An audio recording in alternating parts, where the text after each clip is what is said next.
Well, we're going to shift a little bit towards talking about some livestock production systems and some of the research we've been doing here. My name is Brad Heins. I'm the dairy scientist here, working research and extension in grazing and dairy production systems, focusing on from nutrition of animals to genetics to renewable energy. And really, we sort of have been on a vision throughout the research center here to really reduce the carbon footprint of dairy production systems, as well as swine production and cropping systems. But it's really been a big project between many different people here at our research center to accomplish this. Today I'm going to really talk about some of the research that we've been doing on farms, so out in production systems outside of the research center. That's really been spearheaded by graduate student Kirsten Sharp and Mickey Cotter and some dairy interns that have been working on different aspects of this, so we'll go through that.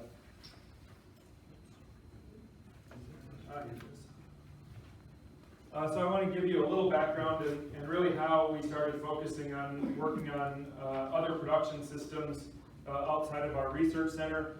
So in 2013, actually, so a few years ago, we really started monitoring our dairy production system here at our research center. So we're really a 250 cow dairy, grazing-based system, kind of typical of a Midwestern dairy farm, medium-sized, and our herd is split into a conventional and organic production system here for research-based purposes.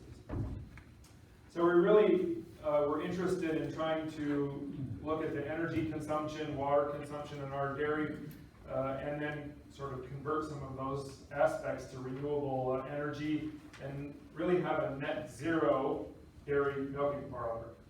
And in 2013 or 2012, we started censoring our dairy, looking at all of the loads, water, electricity, natural gas loads that we have to produce milk here. These are sort of averages that we use at our dairy. This is percent of total energy used. Really, most of the energy used is coming from parlor heat for our dairy. And that's not really to warm cows, that's to warm people that are milking those cows. So when it gets 20 below zero in the middle of the winter, it's quite cold. So some of that is to make sure that the workers are not having any issues there. Water heating is the second biggest one. So we use a lot of water for cleaning processes in our dairy to keep stainless steel and equipment all clean. So that contributes a lot. There's many different other aspects of that. Milk cooling, the third highest. But there's lights, heaters, many other things, and ventilation. So it's not your typical dairy farm where it's a confinement barn. Our cows are outdoors all the time, so we don't see some of the loads that you would on some farms that I'll talk about in a minute. Heaters are another big thing. There's always a running joke around here about space heaters. If you don't know, a space heater, you should probably throw those in the garbage. It's using way more energy and costing you way more money than actually it's worth. And we've sort of documented those as well, that we can really increase the cost of energy by using one or two space heaters. Water usage, so this is where our percentage of water is. Here we're using about 2,100 liters per day, so that's about 500 to 600 gallons of water per day in just our facility for milking. That does not include drinking water from cows. And most of that is coming from sanitizing milking equipment. So a lot of regulations go around producing safe milk, so we need to keep all that equipment clean. So most of that water is being used for that. Parlor cleaning, so washing the milking parlor after cows go through it. And then washing machines, so we use our own towels to clean cows for the milking process. So that's really what we're doing here on our dairy. So for our farm, these are sort of the benchmarks. So milking is very energy intensive. It takes a lot of energy to get milk out of cows. Here we use about 440 kilowatt hours per cow per year. So about, for our dairy, 250 cows. We use 21 therms per cow per year in natural gas. Now we are actually starting to use less of that. We're shifting some of our energy loads from natural gas to electricity. So in the past, we used natural gas water heaters to heat water, and we are shifting and have shifted some of that energy usage to electric water heaters, being able to produce that. So we're going away from the natural gas in some of those aspects. And we use about 900 gallons of water per cow per year, and that's just in milk harvesting. Doesn't account for any drinking water that we've used. Obviously, we have to use a lot of hot water to sanitize equipment. So that's a lot of water to be able to use in the milking parlor for just our 250 cow dairy. So I'll talk about a sort of new project, a still very ongoing project that we had in 2017. We were funded by Environmental Natural Resources Trust Fund through LCCMAR to actually look at generation and storage of solar energy. So we'll look at some of those aspects. Our real goal was to use solar energy to shade cows and produce energy for charging electric vehicles, whether it be a car that we have or ATVs that can be used in the dairy production system for our grazing system. So that was the real goal behind a lot of that, as well as monitoring the energy use on Minnesota dairy farms. Again, so these are our objectives that we really wanted to do. We'll talk about some of those. We'll actually see some of those afterwards. Looking at the solar shading system. Hopefully it doesn't rain when we're out there, but we'll be able to see that. One of the big aspects is looking at energy consumption on Minnesota dairy farms and really what that means and how do we work with dairy farmers to incorporate renewable energy aspects into their farm. And really field testing electric vehicles and then sharing a lot of our results like we are certainly today. So these are we wanted to get a good cross-section of the farms that we've been using here in Minnesota to get a good idea. So we worked with 4 commercial freestall dairies here in Minnesota that we have had good relationships with in the past. One is a 9,500 cow dairy, cross-ventilated barn, 106 stall rotary that was built in 2017, so brand new. So we censored this dairy really within a year of it being up and running. Another farm not too far away here is 300 milking cows, naturally vented freestall barn, and they actually are using 6 Lely robots, so they're into automatic milking systems. And we were very curious about robots and automatic milking are growing in Minnesota because of a lot of labor issues around. Nobody really wants to milk cows anymore, so we're putting in robots to do that. And we wanted to really look at what happens in a dairy with robots on an energy consumption basis. The third farm is a little bit smaller, 200 cows, again, a freestall facility, but they divert actually 20% of their milk to an on-site creamery. So they're producing their own cheese and many different aspects related to their dairy production system. So we're able to measure the energy is used to produce milk in that facility and produce cheese. And then the third farm, 400 cows, again naturally ventilated. It has its own manure composting system that they've installed on that dairy, so we're very interested to see how much energy their own manure composting system might use. And they're actually in the process of transitioning to a robotic milking system as we speak, and I think maybe mid-August, at least that was their goal, to be in that system then. So it'll be kind of a neat aspect to see what happens when you convert from, or we capture the data now, and we'll probably continue to capture it after they convert to a robotic system. So we were actually looking at a lot of baseline energy usage, lights, fans, heaters. So we went out to these farms, put lots of data loggers on circuit panels. So these are kind of two examples. So we actually go into the circuit panel and put a sensor on there so we can actually measure the specific load for each circuit that they have. And we've been collecting data on these farms, some a little bit earlier than July of 2018. And the data I'll have is through the May of 2019. So we have, right now we're sitting at on a year's worth of data from each farm, so we can get, across the whole season for each farm. So if you want, I'll present some of the research or the results here. So this is the total amount of energy used on each of the farms, and we've really broken it up by really high components that use the most energy on farm. This is the one farm that's 9,500 cows, and I'll kind of I have a summary slide that puts this all together at the end. But really, this farm is using a lot of their energy for fans. So the bottom part is fans.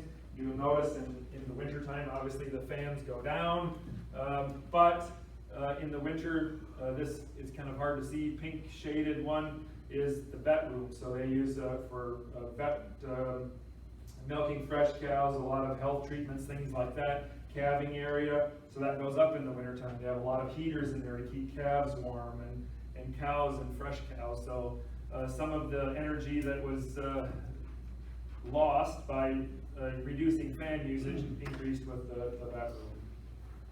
For the most part, I think other aspects are quite similar on this farm. Lights pretty much are pretty stable across the whole time period for this farm. Farm B here, so this is the sixth robotic dairy. Again, the same story. Fans are probably the biggest one in the summertime. Last year, July and August, September, most fan usage, fan usage goes almost to zero or quite low in the winter time, and then ramps back up in the spring. But you'll also notice heaters. This is the heaters in December, January, February, March for this one offset the fan usage. So that's heaters to keep the robot rooms warm. So they have overhead heaters in the robots, so you don't want necessarily a lot of the equipment, and because the robotic room is exposed to the barn environment as well. So you have to keep some sort of heaters so the robot doesn't freeze up basically in the wintertime. So that sort of offsets some of that. Interesting, we are measuring the robots, so these are all 6 robots in total. Really the energy usage doesn't change much across the time period for whether summer or winter for those robots. This farm had an interesting aspect for us that we found. There was a sensor that was showing a lot of energy usage, and we weren't sure what it was. And once you go back to it, they had a relay switch on their block generator that was stuck or broke, and it was on all the time. So it was heating the block heater in the generator all the time, and probably costing this dairy about $5,000 a year. And they actually told us we noticed our energy bill go up, but we weren't sure why. So we actually were able to diagnose the problem and found it, and they fixed it, and then all of a sudden the energy usage went down again on this. So it sort of has helped a producer, by just, nobody knows when those things break, and you just see the power bill and you pay it, and off you go without really noticing what happened. So that was a good thing that we found for that farm. This is Farm C, so this is one that diverts some of their milk to cheese production on site. Again, fans are the biggest energy use in the summertime. In the wintertime here, they're using a lot more for heaters. Obviously, parlor heaters for people, to keep people warm in the milking facility. The other ones are quite constant across time. And then the other farm with their own manure composter that's transitioning to robotic systems. This one has the own manure composting system here. So you'll see the bottom brown graph there. So they are, it makes up a significant portion of their own energy, probably 10-15% of their energy is from their manure composting system that they have themselves. But overall, you know, fans are another big thing. Lights are another big aspect on this farm, and some of the other ones are pretty constant across time. So if you kind of summarize it, so this is average monthly total electricity across the farm and where it's all going. So obviously one farm is much larger than the rest, so it just consumes a lot more energy.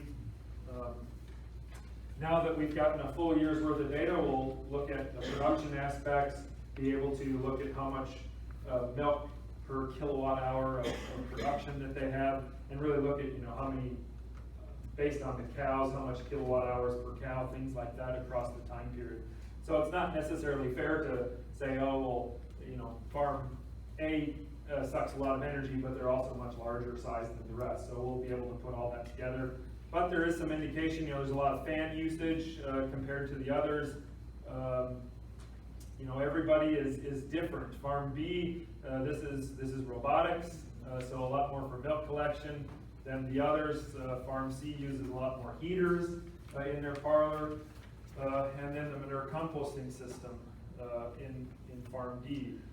So I think the biggest sort of take-home message is not everybody is the same. Everybody has, all farms have their own management styles, their own different characteristics, and it contributes to energy in many different ways. So trying to work with these farms and being able to find options for them is very different from one farm to the next. Graduate students really looked at this to compare. It's really hard to find past results or past research on energy use efficiency. Some co-ops have done it. There was a study in Minnesota Department of Commerce that did it with 30 dairies from Hastings Co-op Creamery in southeast Minnesota a while ago, and there's been some Irish data that has been coming out on robotic systems. But we wanted to see, you know, how does our data compare to the rest? It's very unique, and we sort of put all of the energy usage into these 4 C's: comfort for cows, basically fans, cooling of milk, milk collection, and cleaning of the system.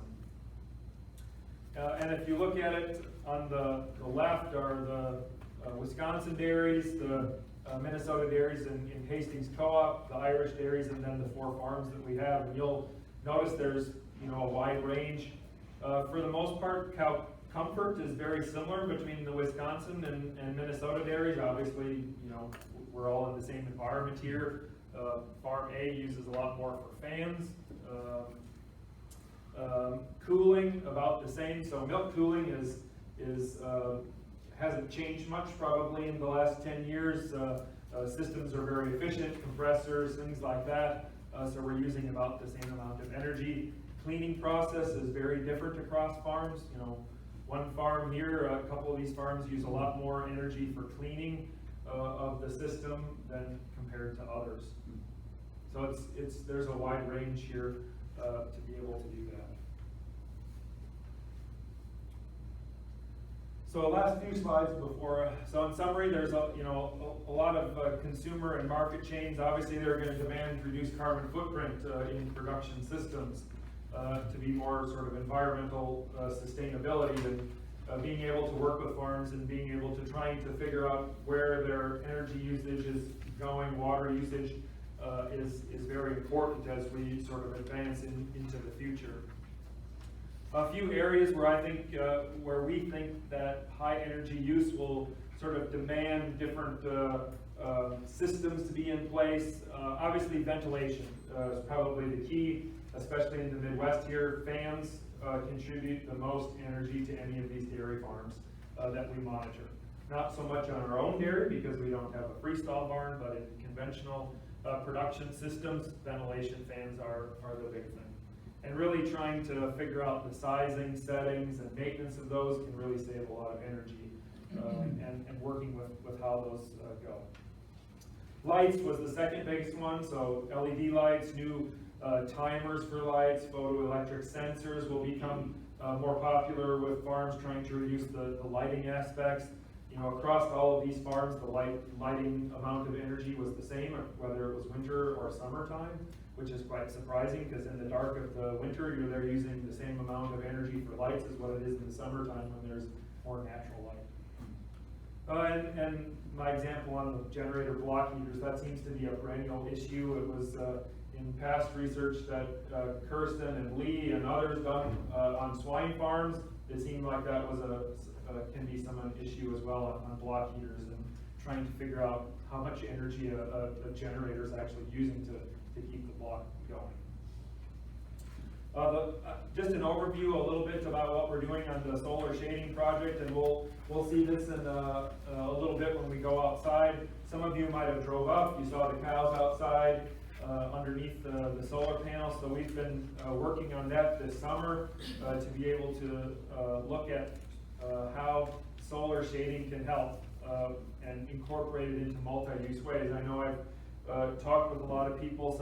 We see a lot of solar farms going up around the state, and some people don't like them because they see that as a way, that land is useless from having all these solar panels on there. But I think we can sort of incorporate livestock or other aspects to solar farms if we just raise these up a little bit and incorporate that, so it doesn't take any land away from what we're trying to do. So students and interns have been working on this project this summer to monitor these cows. They're underneath this 30 kilowatt solar system out there. This is the past year's worth of data that we have on solar generation totals for the month. And you'll notice, obviously, in the winter time, there's not as much energy that we produce on a solar basis. This February was quite low. Last November, December was low, but we've been ramping up quite a bit here. And in June, actually last month, we've been generating over 4 megawatts of power from our system. So we've been monitoring our cows, so we put some sensors in, rumen bolus sensors, actually in the stomach of a cow to monitor their temperature, so we can look at heat stress to see how well, can we use the solar shading system to reduce heat stress in cows and figure out ways. So we've been using this SmaxTech system where we implant a temperature bolus into the cow's reticulum, and we can monitor heat stress and activity level of cows. It's a little bit hard to see, but these 4 lines here, this is from the last 10 days. Those are heat stress events for that cow. So she's had some heat stress by being outside. Maybe not today so much. It's been raining and no sun, but you can see heat stress. The top one, this red line is activity level of cows, so we can determine that. And this is the blue line is sort of temperature. These downward blips in the blue line, that's when a cow drinks water. So when she drinks water, obviously the temperature of her rumen goes down, but then it comes right back up. And we're seeing some readings on these cows of 106 degrees internal body temperature. Normal body temperature of a cow is 101.5, and on heat stress days we're seeing some internal temperatures at 106 on these cows. So there's really some indicative heat stress going on in cows. So we're trying to look at different ways to use solar systems to help reduce heat stress in animals. We're using cows. You could use it in beef cows. I've had some interest from some farmers in Texas call me looking at ways to help reduce heat stress. So they're thinking about using solar in their beef cow herds in the Central Plains of Texas, where it's probably a lot hotter in the summertime than it is here in Minnesota. So there is definitely interest in those aspects into the future. So of course we'd like to acknowledge our funding for providing from this project from the Environmental Natural Resource Trust Fund. So we thank them for that. And with that, I'd be happy to answer any questions.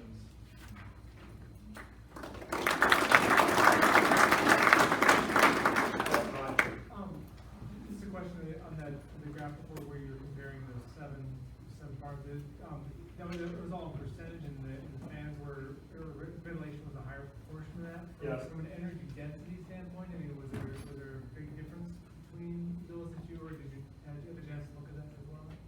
We haven't looked at it as well as Kirsten must have left, of course she did. She looked at those, but we haven't looked at that yet, but certainly we can do that with the data that we have to be able to figure that out, because we'll have a lot of good information.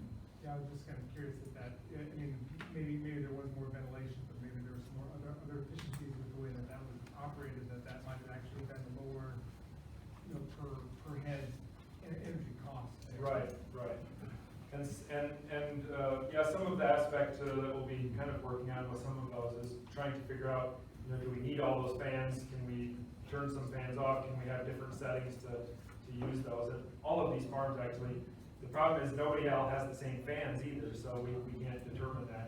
This farm's got this fan and this one's got huge fans up above, so it's, fans are a challenge as well. Yes, in front. With the large effluent streams out of these animal confinements, is methane digesters technology to the point where they could be using some of the methane for heating water or the basic heat needs? That's a good question. One of the farm, actually, the same entity that we work with has had digesters on some of their larger farms to be able to produce energy generation that way, so you can use those waste streams to do that. Actually, the one farm that diverts 20% of their milk to cheese had a digester by one of the first in Minnesota 20 years ago, and it doesn't work as well on a small farm. 200 cow area, it's very can be inefficient to be able to do that, and they've turned theirs off. The larger farm has turned theirs off from a cost perspective too. I think tonight at the panel there'll be some interesting discussion on methane digestion and putting that gas back into the pipeline system for human consumption. Actually, after the break. Oh, we're going to talk about that after the break? Yes. Okay, so that is a possibility that is coming down the line. I think will be even more important in the future. Jim. The compost, is that a drum composter? And do you know what temperature it is heating it to? It is a drum composter. Does anybody know the temperature of it? Anna, what's the temperature? I think it's around 140 degrees. It's enough to sanitize all of the nerds, so what comes out doesn't have to smell or any bacteria. It's her parents' mom. Oh, okay. Yes. Wondering, the energy recovered from a plate cooler, I mean, heat Yep. taken out, was that taken into consideration in any years? Is that pretty much a standard practice now to use a plate cooler? And was that energy just put back into warming cows, or would they take it into account? Yes, all of these farms have a plate cooler on it. It's pretty standard in the dairy world now to have a plate cooler, and most of that water is going into either water usage for cows or can be used in the cleaning process, with the milking operations. Is there a value put on the benefit of putting that warmer water to the cow? We haven't done that. There have been other people that have tried to put a benefit into that. It's kind of difficult. How do you put a benefit on that warmer water coming out? Most people just see it as water for cows because they're going to drink it anyways. Do you kind of prove or disprove if solar canopy is beneficial for the cows, or is it just going to assume that it would be just the fact that it gives them shade? Well, so we're looking at it pretty extensively, or at least the graduate student interns are looking at it. So they're actually looking at shade usage. So if they're actually, are the cows actually using the shade? How much they're using it, and looking at other behavioral aspects of that versus just assuming that they're gonna use it because it's out there. So we're actually trying to quantify whether they, you know, how much time they're actually using it. A day like today, probably not much. I think it's, and we'll look at those temperature aspects of it too, from a temperature humidity aspect. I noticed, you know, when it gets hot and the sun is beating down them and flies are bad, they're gonna use it, probably more so than on a day like today. It might be disappointing, we'll go out there and they're probably not standing under it.